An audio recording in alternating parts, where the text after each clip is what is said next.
Tudo bem com vocês? Esta é mais uma videoaula para os meus alunos do terceiro ano do ensino médio. Nesta videoaula, vamos continuar fazendo os exercícios da apostila.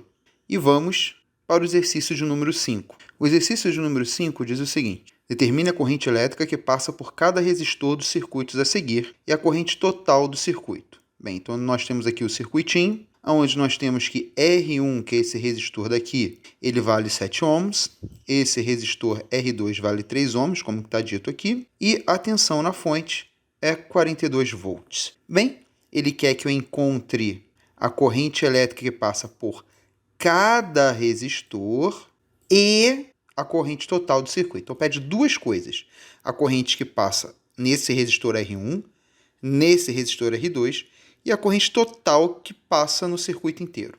Então, vamos começar o exercício. Como que a gente começa esse tipo de exercício? Bem, primeira coisa que eu sempre aconselho, tire a resistência equivalente. Afinal de contas, ela vai servir para alguma coisa. Então, primeiro passo, vamos tirar a resistência equivalente desse circuito aqui. Bem, nesse circuito eu estou vendo apenas R1 e R2, e eles estão ligados em paralelo. Afinal de contas, tem correntes diferentes passando por cada resistor.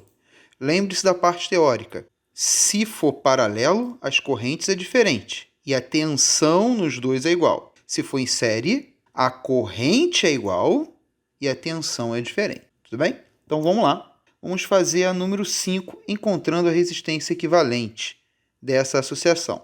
Como que nós temos dois resistores e eles estão ligados em paralelo, vou desenhar a associação dele.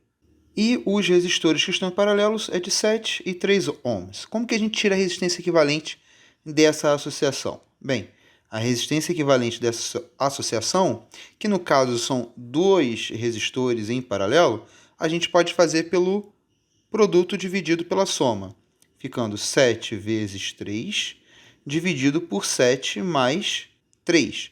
Isso aqui vai ser 21 dividido por 10.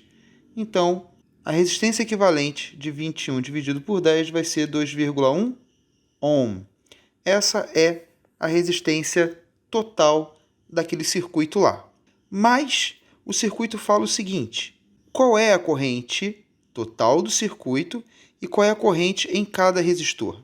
Vamos lá. Como que a gente faz isso? Bem, lembram da fórmula, né? U igual a R vezes I. Essa fórmula serve para cada resistor ou também para o circuito total. Se eu estou utilizando para o circuito total, então é U da fonte, resistência equivalente, que é a resistência total do circuito, e o I aqui é o I total do circuito. Então, qual é a tensão na fonte? Olhando o enunciado, a tensão na fonte diz que é 42 volts. Então, a gente substitui aqui 42, REC vale 2,1 vezes I, então I vai ser 42 dividido por 2,1. Isso aqui me dá 20 amperes. Então, 20 amperes é a corrente total desse circuito aqui. Só que 20 amperes vai ser distribuído para R1 e vai ser distribuído para R2. Como que eu faço para calcular R1 e como que eu faço para calcular R2? Bem, vamos fazer aqui de duas formas diferentes. A primeira forma é a seguinte: vou escrever a lei de Ohm para cada um dos resistores. O primeiro ponto que eu tenho que saber é que a tensão que passa no resistor 1 é igual à tensão que passa no resistor 2, por causa da parte teórica da associação em paralelo. Então vamos lá, olha. O 1 vai ser igual. Qual é a tensão que passa no resistor 1? É o resistor 1 vezes a corrente que passa no resistor 1. E o 2? O 2 vai ser a resistência 2 vezes a corrente que passa no resistor 2. Só que eu não sei quanto que vale o 1 e não sei quanto que vale o 2. Como que eu tenho duas equações, eu vou entrar no sistema de equação. Então vai ser o seguinte. Então vamos escrever aqui, ó. 1 é igual a 7 vezes I1 e o 2 é igual a 3 vezes I2. O que eu não sei, eu sempre repito, por isso que tem o 1 e I1, o 2 e I2 escrito aqui, sem eu saber. Mas eu sei que o 1 é igual ao 2, não é? Então, 7 e 1 tem que ser igual a 3 e 2. Então, ó, 7 vezes I1, que esse aqui é a tensão que passa no resistor 1, tem que ser igual, por causa da nossa igualdade aqui, olha, a U2. Quem é U2? 3 vezes I2. Eu posso colocar I1 ou I2, tá, em evidência. Então, eu vou colocar em evidência não, né? Aqui no canto do sinal do igual. Vou colocar I1, que vai ser 3/7 de I2. Eu tenho uma equação aqui que relaciona I1 e I2. Mas eu também tenho outra equação que relaciona I1 e I2, que é pela parte teórica. Que equação seria essa?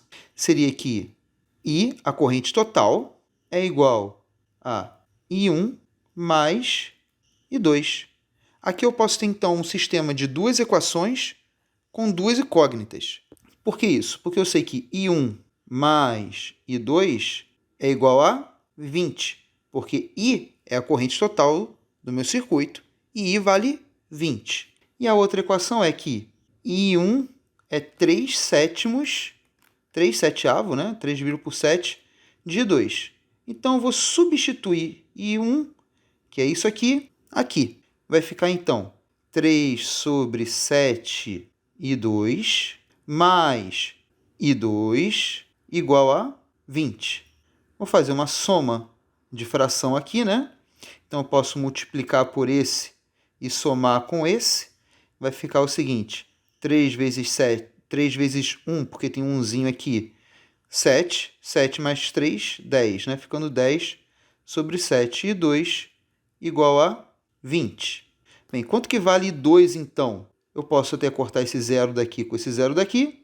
Você faz a multiplicação cruzada, né? Porque tem uma igualdade, fração. Então, I2 vai ser 7 vezes 2, que vai dar 14 amperes. Bem, se I2 vale 14 amperes, I1, então, tem que valer 6 amperes. Por quê? Porque tem que somar e os dois darem 20. Não é isso? Porque I1 mais I2 tem que dar 20. Então, se eu calculei que I2 vale 14 amperes, I1, então, tem que valer 6 amperes. E você descobriu a corrente de cada resistor e a corrente total do seu circuito. Pode parecer difícil. Esse jeito também é um jeito correto de se fazer. Será que tem algum outro jeito mais prático para a gente resolver isso? Tem. Só que vocês têm que entender uma outra parte do circuito, uma parte teórica do circuito, que é essa aqui. Eu falei para vocês que quando a gente tem associação em paralelo, a tensão a tensão no resistor 1 tem que ser igual à tensão no resistor 2.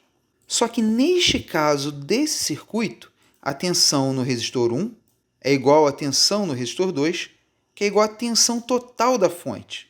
Por quê? Mas isso é específico para esse tipo de circuito aqui. Por que isso?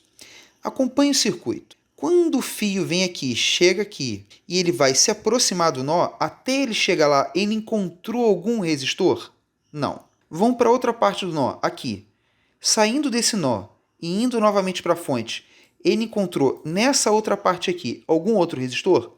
Não, não encontrou.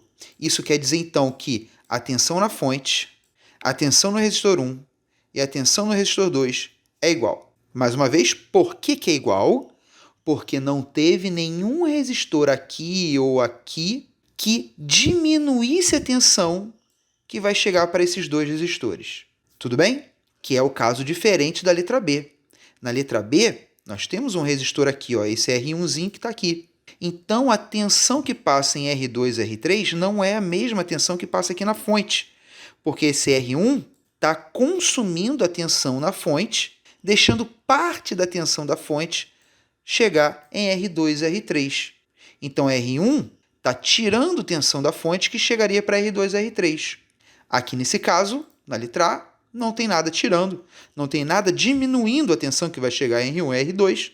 Então, com certeza, a tensão em R1 é igual à tensão em R2, que é igual à tensão na minha fonte. Sabendo disso, a gente pode calcular de forma muito mais rápida a corrente que passa em R1 e a corrente que passa em R2. Vamos para o quadro que vocês vão ver. Então, como eu disse antes, o 1 é igual a U2. Mas, como a gente viu pela parte teórica do circuito, isso aqui também é igual à tensão da fonte, que vale 42 volts. Então, sabendo disso, vamos escrever novamente a lei de Ohm para cada resistor, do jeito que a gente havia feito antes. R1 vezes I1. O 2 é igual a R2 vezes I2. Quanto que vale 1? Quanto que vale 1? Vale 42 volts. Então, vou colocar aqui, ó. 42 é igual a R1 vale 7 vezes I1. Aqui eu já tenho uma equação completa para ser feita. Então, se 7 está multiplicando, 7 vai passar para o outro lado dividindo 42, vai ficar 42 dividido por 7. E 1, então, vale 6 ampere, porque 6 vezes 7 é 42. Vamos, então, passar para o 2 agora. O 2 vale 42, R2 vale 3 vezes I2. Então, o 3 está multiplicando I2, então o 3 passa para o outro lado dividindo 42. Então, a gente vai ficar 42 dividido por 3. I2, então, vai ser 14 amperes, porque 3 vezes 14 dá 42. Então, a gente já tinha descoberto I, mas se a gente não tivesse descoberto I, a gente saberia que I é igual a I1 mais I2. Por esses cálculos aqui, é fácil ver que é 6 mais 14, que vai dar 20 amperes. Então, a gente chegou no resultado de uma forma mais prática e consciente daquilo que a gente está fazendo. Do outro jeito, vou diminuir aqui o zoom para vocês perceberem, a gente gastou muito mais cálculos para poder resolver. Não quer dizer que esse jeito seja ruim. Quer dizer apenas que você vai fazer mais cálculos. Só que, às vezes, você vai ter que depender desse cálculo aqui também. Então, é bom que você entenda o que foi feito nessa primeira parte. Então, essa 5 letra A está resolvida. Vamos para a 5 letra B, que aí vocês vão entender, talvez, um pouquinho melhor essa outra parte que a gente fez aqui. Tudo bem? Então, vamos para a 5 letra B. Bem, na 5 letra B, nós temos esses 3 resistores que estão aqui. Bem, eu posso encontrar a resistência equivalente, posso fazer aquele sistema de equação exatamente que a gente fez, só que a gente não vai fazer isso. A gente vai tentar fazer pela forma que a gente viu da segunda parte da letra A. Como assim? Entendendo o que está acontecendo no circuito. O que está acontecendo no circuito? O circuito tem uma tensão de 32 volts, ou seja, essa fonte aqui está enviando 32 volts para o meu circuito. Só que R1 está consumindo uma parte dessa tensão, deixando ir menos para R2 e R3. E como que eu vou saber disso? Fazendo a lei de Ohm para R1. Só que eu não tenho como descobrir qual é a tensão que passa em R1 de forma direta. Por que não? Porque eu não tenho a corrente que passa por R1. E a corrente que passa por R1 é a corrente total da minha associação, porque é a corrente que está no fio principal do meu circuito. Então, o que a gente vai fazer primeiro? Vai descobrir a corrente total do circuito. E como descobre a corrente total do circuito? Fazendo a resistência equivalente de toda essa associação. Vamos para o quadro. No quadro aqui, eu vou desenhar para vocês a associação. Então, esse primeiro resistor aqui de 6 ohms é o resistor que vai passar a corrente total. A corrente total que vai passar aqui em R1, ela vai encontrar esse nó aqui e vai se dividir. Só eu desenhei um pouco errado os resistores, né? Vamos só redesenhar rapidinho, que eles estão na lateral. Dá no mesmo, tá? Mas é só para ficar igual ao que está no enunciado. Então a corrente total vai chegar aqui nesse nó e vai se dividir para essa parte aqui e vai se dividir também para esse outro resistor aqui. Para não confundir a cabeça de ninguém, né? Esse aqui é o resistor 2, esse aqui é o resistor 3, para não confundir a cabeça de ninguém, eu vou chamar, mas tomara que vocês entendam isso, que eu estou falando é o seguinte, que esse I1 aqui é a corrente que passa no resistor 1, mas também I1 é a corrente total do meu sistema, tá? Tudo bem? Lembre-se disso aqui, por favor, hein? Só para não confundir os índices que vão vir depois, porque eu vou chamar de I2 a corrente que passa no resistor 2 e I3 a corrente que passa no resistor 3. Tudo bem? Então, nosso objetivo é encontrar I1 primeiro, para saber a corrente total que passa na associação. Dessa forma, porque I1 é também o I total, tem como saber a tensão que está nesse resistor aqui. Então, o que a gente faz para saber qualquer coisa total do meu circuito ou da minha associação? É sempre encontrar o resistor equivalente da minha associação inteira. Tudo bem? Então, para isso, eu vou dar nome a esses nós. Eu vou chamar esse aqui de A e esse aqui de B. Então, primeira coisa que eu quero saber é a resistência entre A e B, que é a resistência equivalente dessa associação aqui que está em paralelo. E para ser mais rápido, como que vocês já sabem, fazer a resistência equivalente de uma associação em paralelo, quando tem duas resistências, eu posso fazer o produto dividido pela soma. E aqui, então, a resistência equivalente entre A e B é 3 vezes 6, 18. 3 mais 6, 9. Então, isso aqui vai te dar 2 ohms. 2 ohms, então, é a resistência equivalente da associação em paralelo. Vamos desenhar novamente a nossa associação. Então, como vocês podem perceber, essa resistência que eu escrevi aqui de 2 ohms é a resistência equivalente entre os terminais A e B. E aqui a gente percebe que seria uma associação em quê? Uma associação em série. Então, toda a resistência equivalente do meu circuito ali nada mais é do que 6 mais 2, ficando 8 ohms. Então, eu tenho a resistência equivalente. Tendo a resistência equivalente, eu posso, então, encontrar a tensão, a corrente total que passa pelo circuito ou a corrente total que passa pelo resistor R1. Isso aqui deveria ser 1. Pronto. Então, vamos escrever a lei de Ohm, que seria o seguinte. U é igual a REC vezes I, que é o nosso I total, que é o que eu quero descobrir. Quanto que vale a tensão na fonte? Ela vale 32, conforme diz o enunciado. A resistência equivalente que eu acabei de descobrir, total do meu circuito, vale 8. Vezes I, então I é igual a 32 dividido por 8. E 32 dividido por 8 dá 4 ampere. Bem, 4 ampere é a corrente total que passa pelo circuito. Mas também, conforme a gente tinha falado antes, que eu pedi para vocês não esquecerem, I é igual a I1. É a corrente que passa no resistor 1. Só voltando aqui para vocês entenderem, a corrente total desse circuito todo que está aqui é a corrente que primeiro vai passar em R1. Então, a corrente que passa em R1 é a corrente total. Por isso que eu falei que I1 é igual a I. Então, já sei que I1 vale 4 amperes. Então, o que eu vou fazer agora? Eu vou escrever a lei de Ohm para o resistor 1, para saber a tensão que passa pelo resistor 1. Que o resistor 1 consome, né? Então, vamos lá. U1 é igual a R1 vezes I1. 1 eu quero descobrir, né? R1 vale 6 e I1, que eu acabei de descobrir, vale 4.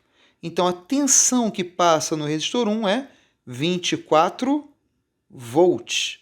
Ou seja, quanto que vai passar para os resistores R2 e R3? Se no resistor 1 fica 24 volts, para o resistor, a tensão que vai para o resistor 2 e para o resistor 3 é o que sobra. Ou seja, é 32 menos 24. E 32 menos 24 é 8 volts. Então, voltando lá no circuito, aqui nós temos na fonte 32 volts. R1 vai segurar uma tensão de 24 volts. Então, vai sobrar para R2 e R3 8 volts. Sabendo disso, a gente tem como calcular então a corrente que passa em R2 e R3. Como que a gente vai calcular a corrente que passa em R2 e R3? Fazendo a lei de Ohm para R2 e para R3. Então, para R2, o 2 é igual a R2 vezes I2. E para R3, o 3 é igual a R3 vezes I3. O 2 e o 3, vocês já sabem quanto que é. A gente acabou de falar. Vale 8 volts. Então, aqui é 8 e aqui também é 8. R2 vale 3 ohms e R3 vale 6 ohms. Substituído, a gente tem que I2 é igual a 8 dividido por 3 amperes e I3 é igual a 8 dividido por 6, que dá para a gente simplificar, se a gente quiser, que vai ficar 4 terços ampere. E aí a gente encontrou, então, a tensão total que passa pelo meu circuito, que vale 4 ampere, a tensão que passa no resistor 2, a corrente que passa no resistor 2 e a corrente que passa no resistor 3. Se eu somar I2 com I3, tem que dar I, não é? Então, se vocês quiserem tirar a prova real dessa fração, 8 terços mais 4 terços, a gente tem que 8 mais 4, 12 terços, né? Já não precisa tirar MMC, porque os denominadores já são iguais, né? Então é só repetir o MMC, o denominador, e 12 dividido por 3 dá 4 ampere. Então está correto. Então, a corrente que passa no resistor 2 aqui é 8 terços, e a corrente que passa no resistor 3 é 4 terços, completando assim o meu exercício. Esses dois exercícios já foram extensos demais, com bastante explicação teórica também. Então, na videoaula de hoje, a gente vai ficar somente com esses dois exercícios. Gostaria muito que vocês fizessem o exercício número 3, que particularmente é muito parecido, o número 3 não, letra C, que particularmente é muito parecido com a letra B. E também a número 6 e a número 7, que é o que a gente vai fazer na próxima videoaula. Tudo bem? Então, não se esqueçam de escrever o nome, turma e o colégio nos comentários do YouTube para saber que está vendo os vídeos. Estou percebendo que a visualização não condiz com o número de alunos que eu tenho, mas eu espero que mesmo esses alunos que não estejam vendo o vídeo, ou somente aqueles que estejam entrando para escrever o nome e depois saindo sem ver, que veja, porque isso aqui vai cair na nossa prova. Eu ainda estou pensando como que a gente vai fazer uma prova dessas nossas videoaulas. Porque se continuar por muito tempo esse nosso isolamento, que é o que parece que vai continuar, nós temos que fazer provas pela internet mesmo, com alguma coisa para dar nota, tudo bem? Mais tarde eu penso sobre isso. Mas, por favor, tome cuidado e fiquem em paz.